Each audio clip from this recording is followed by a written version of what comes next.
Hello, ladies and gentlemen, and welcome back to another week of, actually the Week 18 Waiver Wire video, sponsored and brought to you by Fantasy Six Pack. Little shout out real quick, if you're new here, this video right here is going to run through about the top 6 waiver wire ads. However, we do have an accompanying article over on the website that's written by Connor, and he's going to run through about, I don't know, a couple hundred names on there. This is just a short little snippet, but if you want to get access to those names, you need to become an all-access member. Not only do you get access to those waiver wire articles, you get tons of other content. We have a Discord. We have all our rankings, all that good stuff you need to get access to. You're going to need to become an all-access member. You can go to fantasysixpack.net/plans. Other than that, let's get right into it this week. Also, before we get started, I do know last week, little bit of a waiver wire update. I gave out the name Josh Bell at the end last week. A little bit of a up and down roller coaster with that name because right after the video came out, Miami came out and said we're going to place him on outright waivers. Which, you know, as a waiver wire pickup, you're like, oh great, I just picked this guy up and now he's getting DFA'd by his team. However, in that time, in this week, he was also then dealt to the Arizona Diamondbacks.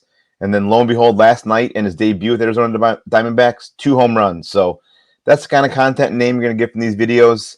Hopefully we can keep that good luck going this week. And the first name we're going to talk about here is one of the guys that I'm pretty high on this week, and that's Hayden Birdsong of the San Francisco Giants. After Cobb was being dealt to the Guardians on Tuesday, Birdsong now looks to reset to join the Giants rotation. I believe he is right now slated to start either Tuesday or Wednesday versus the Guardians. Right now, Birdsong has a 2.45 ERA, a 1.09 WHIP. He's got 33 strikeouts in 25 innings in his last 5 MLB starts. He actually could also make his, I believe in Guardians, or if not in Cleveland, it'll be in that series against Cincinnati. But when we look here at the profile, Birdsong is an elite strikeout pitcher, produces high strikeout totals all throughout his minor league career.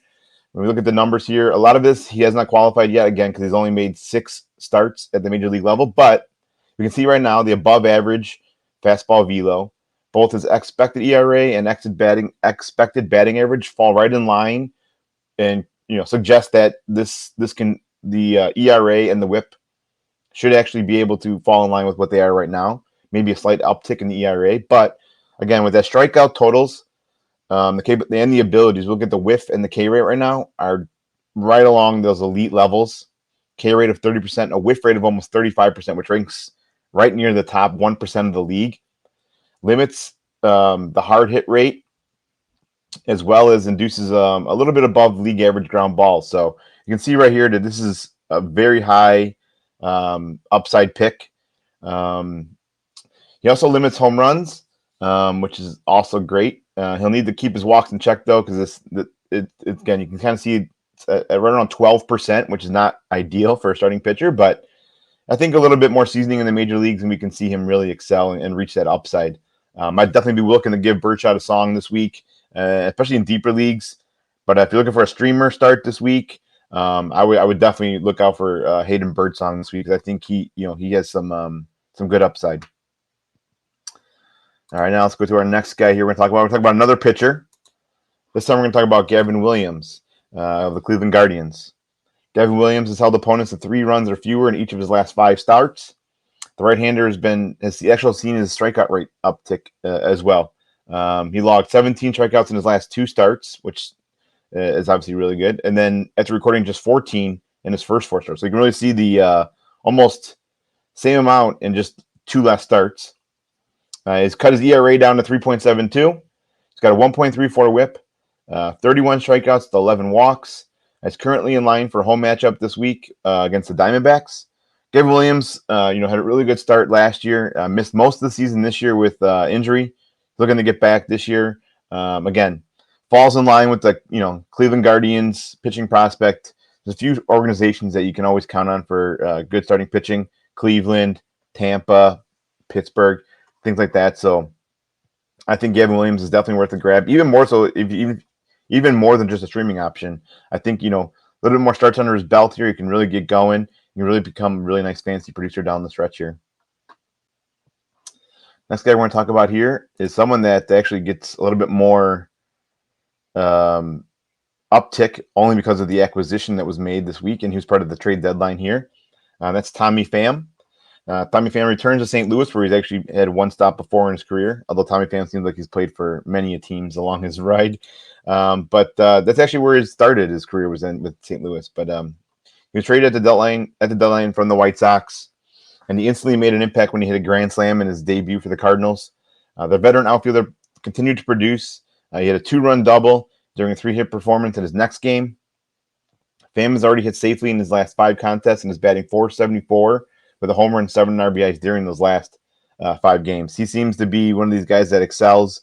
Even when he was on the White Sox, he was actually producing a pretty nice level. When we look at the stats here, look at his the Savant page, you can kind of see, again, a lot of red. The expected stats, the batting average, the WOBA, the X slug, X average velocity way above league average. The X batting average, actually 294, is top 10% of the league. Does strike out a lot, doesn't chase a lot.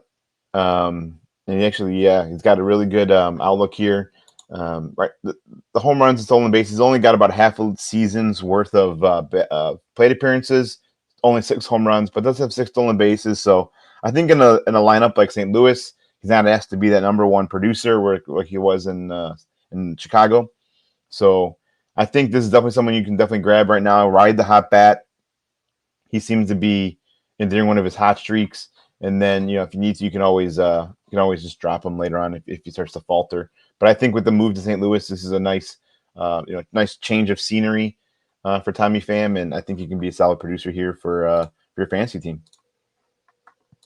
All right, let's jump over here to the next guy we're going to talk about.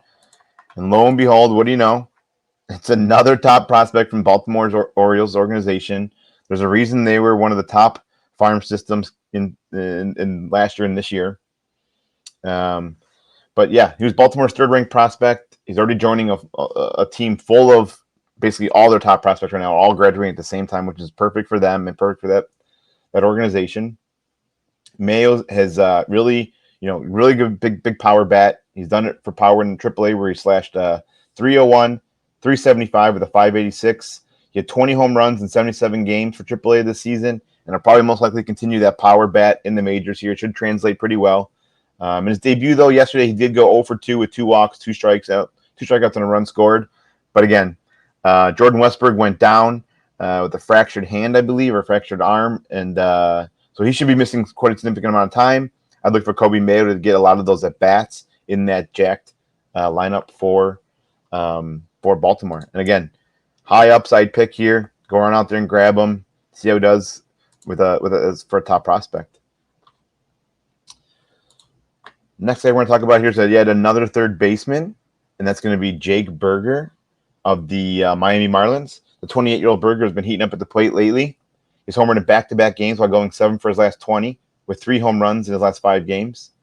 Burger slashing right now, though, only 235, 282, and 416 through 351 plate appearances. He does have 15 home runs, 42 RBIs, and 38 runs scored. Obviously, a lot of those RBIs and runs scored are down just because of the Miami Marlins themselves. But when we look here at the Savant page, this is a guy that really broke out in 2023 when he hit 34 bombs after being traded from Chicago to Miami. The power bat is still there. The bat speed's near elite. The hard hit rate, the barrel rate, the average exit velocity, as well as the X slugging are all way above league average. Again, does strike out a ton. The slashing numbers are not sexy. He does have 16 home runs currently.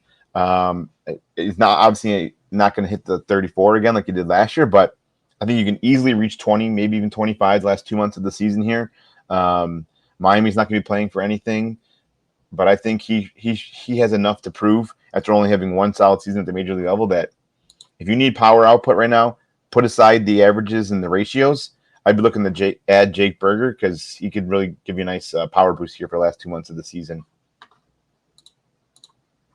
All right, that brings us now here to our very last name of this week, and that's going to be Brandon Lowe of the Tampa Bay Rays.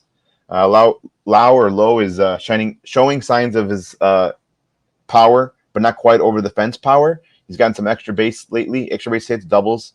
His walk rate really remains solid, supporting a decent on-base percentage, but the high strikeout rate continues to plague him, and he also could be a little bit of a falter for your fantasy team. But if you get some guys that can help offset the ratios, he can, if he can continue to improve his current pace, he should be able to at least help you in OBP leagues and give you a little bit of a jolt in power. When we look at the Savant page here, you can kind of see a lot of red again. Does strike out a lot, which you're gonna see from him. But I think Tampa Bay is going to continue to give him some at bats. He did have a nice season last year when he had 21 home runs with 7 stolen bases with a 328 OBP.